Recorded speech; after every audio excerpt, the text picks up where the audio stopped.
All right, how's everybody doing? Imhotep, hey, this is Michael Imhotep, founder of the African History Network, host of the African History Network show. I'm a talk show host, researcher, lecturer, writing historian. So it is Tuesday. This is Mini Super Tuesday. It's Tuesday, March 10th, 2020. And I'm here in Detroit. I was just over here at 1010 Antietam voting. You see my sticker right here, right? Some of you all saw the broadcast that I did on my Sunday night show, the African History Network show, dealing with comparing the policies of, it's a little chilly here in Detroit, comparing the policies of Joe Biden and Bernie Sanders and how they impact African Americans. I only had 20 minutes on my Sunday night show. We rebroadcasted that today. Check that out. I'm gonna do an extended version of that this afternoon, so stay tuned for that. You don't want to miss that. So I was voter number 188, precinct 124. Okay, voter number 188, precinct 124. Guess who was behind me voting? An Asian American. Uh-oh, I thought Asians didn't vote. Who the hell told you that bullshit? That's a lie. That's not true. How do we know? Go to NBCnews.com. NBCnews.com has different platforms for different ethnic groups, information dealing with them. They have an NBC Black, NBC Latino, NBC Asian American. You go to NBC Asian American, they have articles there dealing with the Asian American community voting. They have articles dealing with elected officials and those running for office reaching out to the Asian American community. Tremaine Lee of NBC segment in the past few days dealing with the Asian American community and voting in the primaries. So this whole nonsense that Asians don't vote is a lie. Now, Asians are not going to come knock on your door and say, hey, we're Asians, we're about to go vote. Would you like to come watch us vote? But they do vote. Now, what happens is historically when you had surveys, you have polls, and like who you're going to vote for, and it's broken down by race. Since Asian Americans have a smaller population in this country, they were 4% of the population. Many times they were not counted in those surveys. If you actually look at those surveys, a lot of times for Asian Americans, you would see an asterisk. Now they're 5% of the population, and Asian Americans have gone from 3.5% of the voting electorate to 5% of the voting electorate. So they're getting more attention from elected officials. But yes, Asian Americans do vote. But see, this is what people have to understand. Trying to compare the Asian American community and voting to the African American community and voting is a false equivalency. For broadcasting your Facebook page, I'm walking back to the studio. When I get back to the studio shortly, we're going to do another broadcast comparing the policies of Joe Biden and Bernie Sanders. So I'll have more time to get into it, more time than I did on my Sunday night show. But this is what people have to understand. You cannot compare the Asian American community to the African American community. They didn't go through 246 years of slavery. They didn't go through Reconstruction. They didn't go through decades of Jim Crow segregation, redlining, housing discrimination in general. Did Asian Americans face discrimination here in this country? Absolutely, without a doubt. We saw Japanese Americans were rounded up, put in concentration camps in 1944, I think it was, during World War II. Okay, we saw that you had the first anti-drug laws in this country were in 1875 in San Francisco, the anti-opium laws targeting Chinese men working on the because white people were afraid. What will these Chinese men do when they're high on opium? Will they rape white women? You go through and you look historically, there's been discrimination against Asian Americans, especially Chinese. Yes. Was it on the level of African Americans? Absolutely not. Our history is totally different. When you go, if you watch the segment from NBCnews.com and just search for Tremaine Lee, Asian Americans, or if you go to the Asian American platform at NBC News, they should have that segment there. When we broadcast later today, I'll post that segment on our Facebook fan page, the African History Network. When we talk about Asian Americans, we're talking about people who are not largely a homogenous group. You're talking about people who come from about 20 different countries. They're coming from China, Japan, India. People coming from India are classified as Asian Americans. They're coming from China, India, Japan. They're coming from Thailand, South Korea, Vietnam, Cambodia. You're talking about people coming from different countries who have different cultures, who speak different languages. Jermaine Lee pointed out in the segment that he did on Asian Americans and the vote in these primaries, this presidential election, many Asian Americans come from countries where they could not vote. So their whole history is different than ours. They didn't have to fight for a 15th Amendment. The 15th Amendment, so February 3rd, 2020, was the 150th anniversary of the ratification and adoption of the 15th Amendment. The 15th Amendment guaranteed the right to vote to African American men. Now, if you've seen some of my previous broadcasts, I talk about how nowhere in the U.S. Constitution does it explicitly give anyone the right to vote. Nowhere in the U.S. Constitution does it explicitly give anyone the right to vote. The 15th Amendment is 2 sections, Section 1, Section 2. It guarantees the right to vote against race, color, previous status of servitude, things like this. It guarantees the right to vote. And then the 19th Amendment of 1920, which guaranteed the right to vote to women. How y'all doing today? That copied the language of the 15th Amendment. So Smithsonian Institute has a good article dealing with, does an amendment give you the right to vote?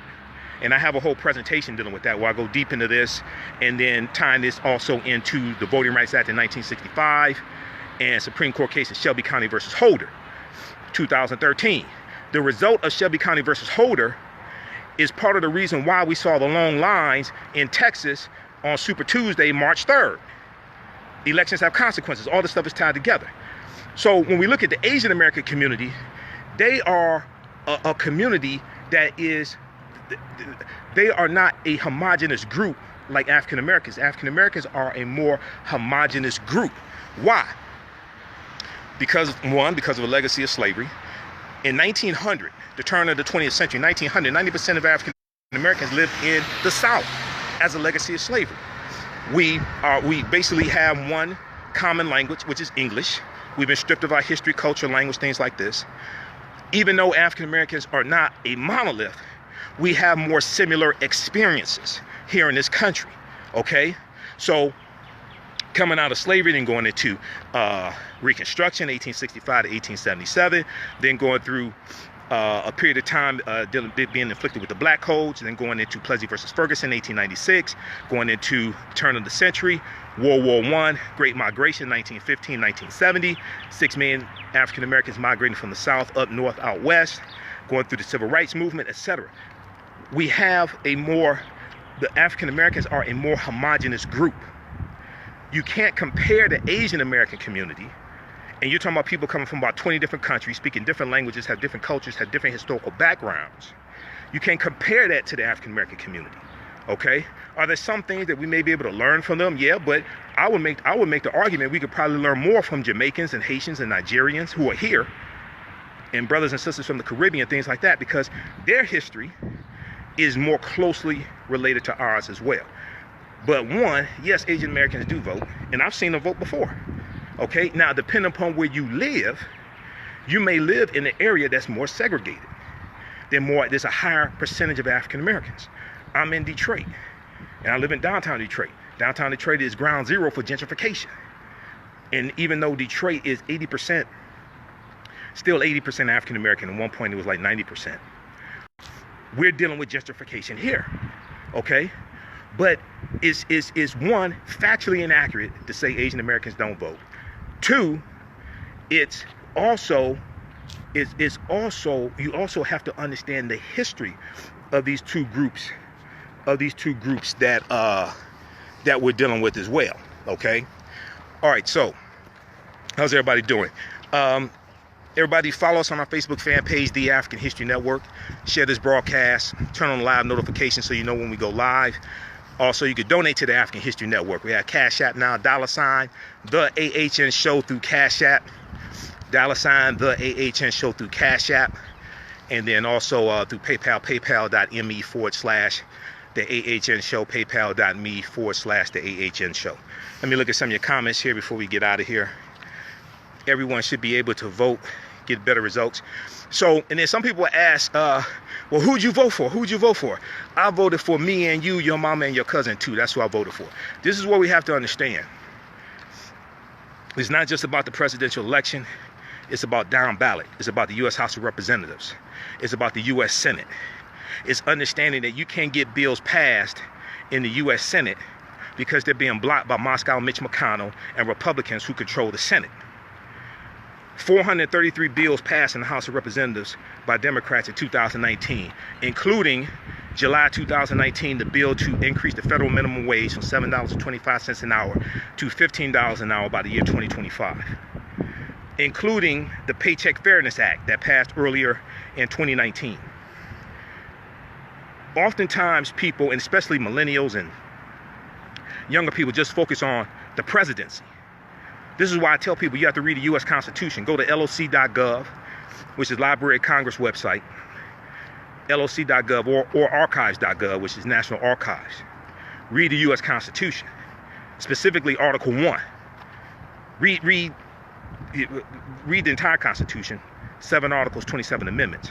But Article 1 deals with the powers and responsibilities of Congress. Article 2 deals with the powers and responsibilities of the executive branch, the presidency. People will focus on the presidency, but not focus on Congress, the two chambers of Congress, House of Representatives, and especially the U.S. Senate. Because Republicans worked tooth and nail to gain control of the U.S. Senate in 2014. And because of that, Moscow Mitch McConnell Republicans were able to block the federal judge nominations and Supreme Court nominations for President Barack Obama.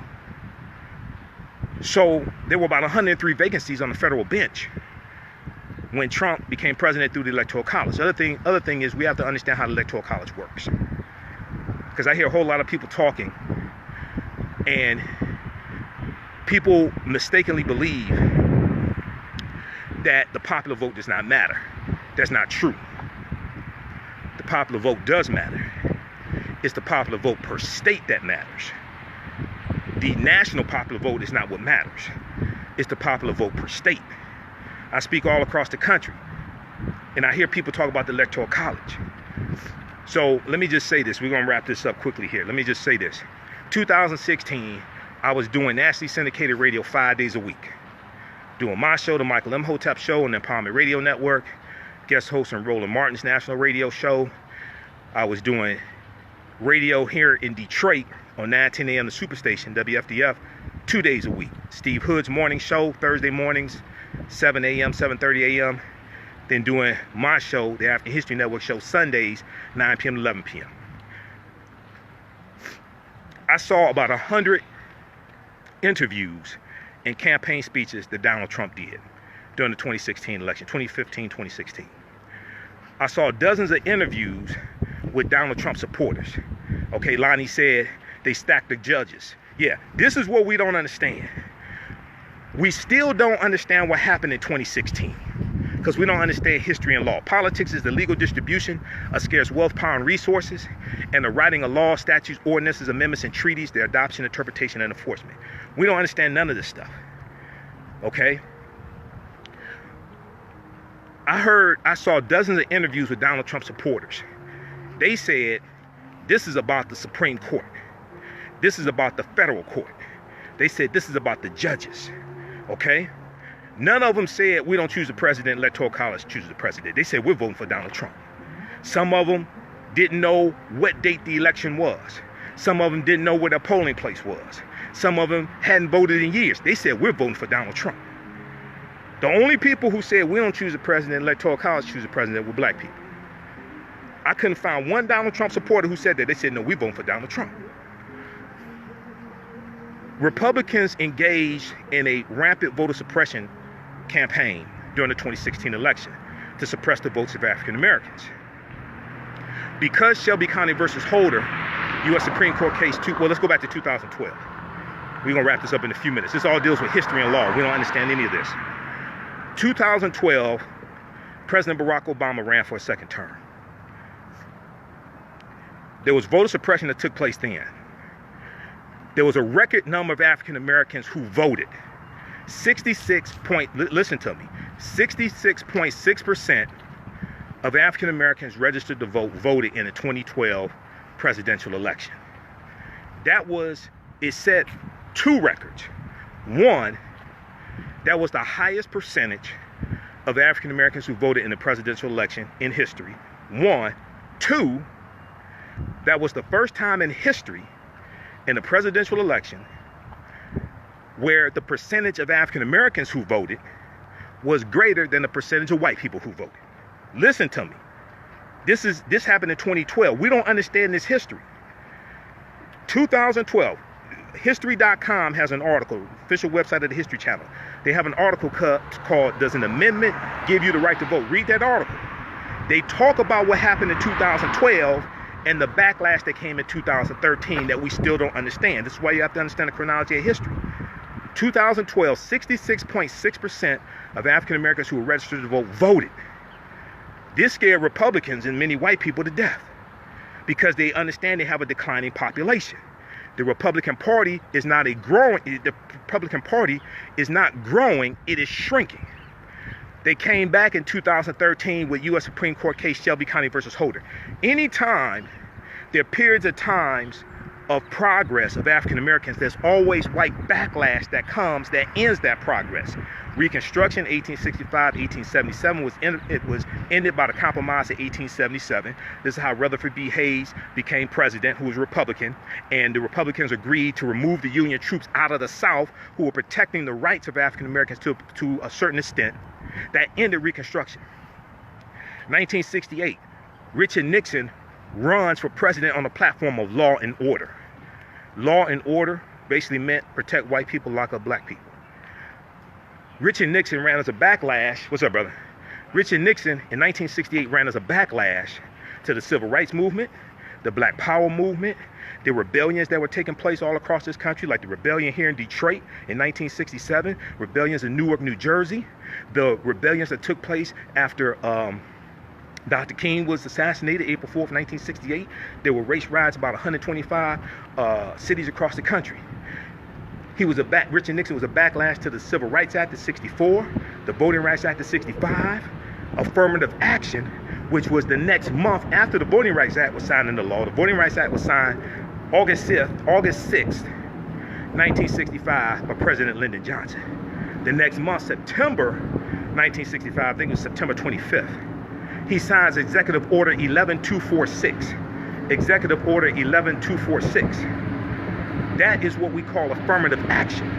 Go research that. Executive Order 11246, September 1965. Richard Nixon is a backlash to all of that. Okay? Then Donald Trump comes in 2016. Donald Trump runs partly on the platform of law and order, and he picked that up from Richard Nixon, law and order. Donald Trump is a backlash to 2 terms of President Barack Obama. He's a backlash to the Black Lives Matter movement. He's a backlash to trying to hold police officers accountable, things like this, right? Trump is a backlash to all of that. If you notice, if you pay attention to Trump's attorney generals, Trump's Department of Justice, which I do, when you see my broadcast, we deal with this. Trump's administration, his Department of Justice, Attorney General William Barr, previous Attorney General Jefferson Beauregard Sessions III, have taken a hands-off approach to policing. They have taken a totally hands-off approach to policing. They stopped the investigations into the patterns and practices of police departments, which happened under the Obama administration. They stopped entering into consent decrees. Not only that, when Jeff Sessions became Attorney General, he tried to back out of the consent decrees that the Obama administration entered into with the Chicago Police Department and the Baltimore Police Department. So they take it, so they're totally reversing all of this, okay? So whenever you have periods of time of progress that African Americans are making, there's always a backlash to that. And when we don't understand history, we don't understand how to defend against that backlash. This is what I deal with when I talk about 6 principles of political self-defense. It's a term that I've coined called political self-defense that deals with all of this. So 2013, after African Americans voted at record numbers, record percentage in 2012, Republicans came in 2013 with the U.S. Supreme Court case of Shelby County versus Holder. Shelby County is in Alabama. It was in Alabama that was the Voting Rights Act of 1965 and the fight for the Voting Rights Act. Selma to Montgomery March, Bloody Sunday, March 7, 1965, all that stuff that we just commemorated. Okay?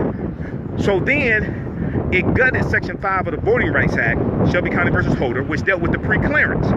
The pre-clearance stated that states that had a history of putting obstacles in the way of us voting, poll taxes, literacy tests, things like this, if they want to make any changes to polling locations, the times the polls are open, etc., they had to get approval from a federal judge. Once that was struck down, all these new states started coming out with new voter ID laws. So in the 2016 presidential election, 14 new states had new voter ID laws. There were 868 fewer polling places, fewer places to vote. Texas, between 2012 and 2018, shut down 750 polling places. Texas has shut down more polling places than any other state in this country. Any other state in this country, Texas. Most of those polling places, about 542, are in areas that have a high African American or Hispanic population. So you have to ask the question, if our vote does not matter, why do Republicans work so hard to suppress our vote? Okay, we'll continue this later. I'm about to run out of battery juice. If you like this type of information, you could donate to the African History Network. $ the AHN Show through Cash App. $ the AHN Show through Cash App. Also paypal.me/the AHN Show. You can go to our website, AfricanHistoryNetwork.com, AfricanHistoryNetwork.com. Click on the yellow donate button right on the home page. You can donate there. All of my DVD lectures are there as well. Follow us on our YouTube channel, Michael Imhotep, IMHOTEP. Follow us there, turn on notifications so you know when I go live. Follow me on my Facebook fan page, The African History Network, The African History Network. Turn on notifications so you know when I go live as well. We'll come back and we'll broadcast shortly. We'll do a part 2 so I can get deeper into this, okay? Somebody asked, who did I vote for? I voted for me and you, your mama and your cousin too. That's who I voted for, because policies coming from the president and the president's administration. It's the White House that submits the $4.95 trillion budget to Congress to pass. That money flows downstream to states, to counties, to cities. The policies put in place by a presidency impacts all of us across the country, 49 million African Americans. All right, right now it's correct wrong behavior. It's not over till we win. Wakanda forever. Talk to y'all next time. Peace. So my battery ran low. We'll be back in a few minutes here.